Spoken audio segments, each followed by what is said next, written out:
সকলো মিডিয়া চেনেললৈ মই গৌৰেশ্বৰ ছায়েন্স একাডেমীৰ তৰফৰ পৰা ধন্যবাদ জনাইছোঁ। আপোনালোকৰ মাধ্যমেদি আমি এইটোকে ক'বলৈ বিচাৰিছোঁ যে আমাৰ গৌৰেশ্বৰ ছায়েন্স একাডেমীৰ পৰা এই বছৰত JEE এক্সামত মুঠ 33জন ষ্টুডেণ্টে JEE মেইনছত কোৱালিফাই কৰিছে। তেওঁলোকে JEE এডভান্সৰ কাৰণে এলিজিবল হৈছে। আশা কৰিছোঁ অনাগত দিনবোৰত বা এক্সামত JEE এডভান্সটো ক্লিয়াৰ কৰি আমাৰ এই গৌৰেশ্বৰ ছায়েন্স একাডেমীৰ পৰা IITত এডমিশ্যন ল'ব পাৰে। সেইটোৰ লগতে আৰু আমাৰ ষ্টুডেণ্টবোৰৰ পাৰ্চেণ্টাইলবোৰো ভাল আহিছে, 86.5ৰ পৰা আৰম্ভ কৰি। চ' তেনেকুৱা ভাল ভাল ষ্টুডেণ্ট আছে, সেইবোৰেতো NITত পাব বুলি আমি আশা কৰিছোঁ।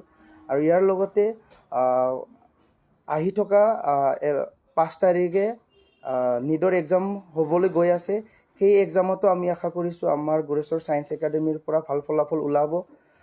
ইতিমধ্যে আমাৰ পৰা এই বৰ্ষত গৌৰেশ্বৰ ছায়েন্স একাডেমীৰ পৰা 2জন ষ্টুডেণ্টে মেডিকেলত এডমিশ্যন পাবলৈ সক্ষম হৈছে আৰু ইঞ্জিনিয়াৰত মুঠ 14জন ষ্টুডেণ্টে এডমিশ্যন কৰিছে। ষ্টেট ইঞ্জিনিয়াৰিঙৰ সৈতে NIT আগৰতলাতো আমাৰ পৰা এজন ষ্টুডেণ্টে এডমিশ্যন পাইছে।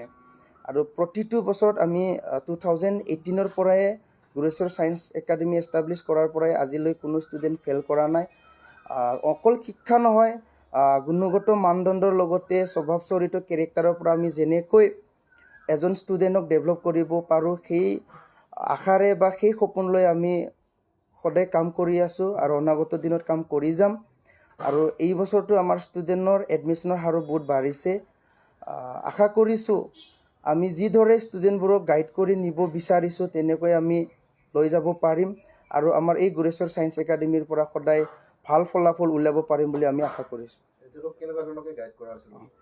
চ' এতিয়া আমাৰ গৌৰেশ্বৰ ছায়েন্স একাডেমীত নৰ্মেলি ক্লাছ টেষ্ট বা কাউন্সিলৰ টেষ্টৰ লগতে কম্পিটিটিভ এক্সামবোৰৰ বাবেও আমাৰ পৰা MCQ টেষ্ট, ক্লাছ বা প্ৰিভিয়াছ ইয়াৰ্ছৰ কুৱেশ্যনবোৰ তেনেকুৱাবোৰ ডিছকাশ্যন কৰা হয়, যাতে আমাৰ ষ্টুডেণ্টবোৰে এটলিষ্ট আইডিয়াটো পায় কেনেকৈ এক্সামত বহিব লাগে, কি ধৰণৰ কুৱেশ্যনবোৰ আহে। তেনেকুৱা আমি ক্লাছৰ লগতে কম্পিটিটিভ এক্সামৰ সেই ক্লাছবোৰো কৰি যাওঁ, যাৰ ফলত আজি আমি 33জন ষ্টুডেণ্টক JEE মেইনছত কোৱালিফাই কৰিবলৈ পাৰিছোঁ।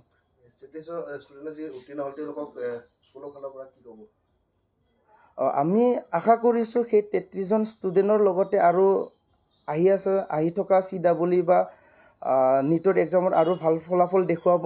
আৰু আমি আশা কৰিছোঁ সেই 33জন ষ্টুডেণ্টে JEE এডভান্স যিটো হ'ব লগা যোৱাকালি 27ৰ পৰা এডভান্সৰ বাবে ৰেজিষ্ট্ৰেশ্যন হৈছে।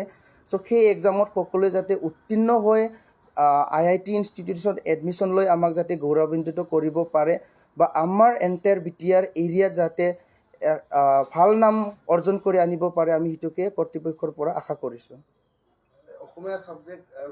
যি 33জন ষ্টুডেণ্ট JEE মেইনছ কোৱালিফাই কৰিলে, চ' তাৰে ভিতৰত মেক্সিমামে আমাৰ মাদাৰ লেংগুৱেজৰ পৰা অহা, বড়ো মিডিয়াম বা এছামিজ মিডিয়াম বা 2-এজন ইংলিছ মিডিয়ামৰ পৰাও আহিছে। তো যিবোৰ ষ্টুডেণ্টে আশা কৰিছে যে ভাল ফলাফল কৰিবলৈ লেংগুৱেজ বেৰিয়াৰ হ'ব নোৱাৰে, প্ৰথমত অকণমান হয়তো কষ্ট পাব, কিন্তু চেষ্টা থাকিলে আমাৰ পৰাতো আছোৱে, তো নিশ্চয় ফলাফল ভাল দেখুৱাব পাৰিব।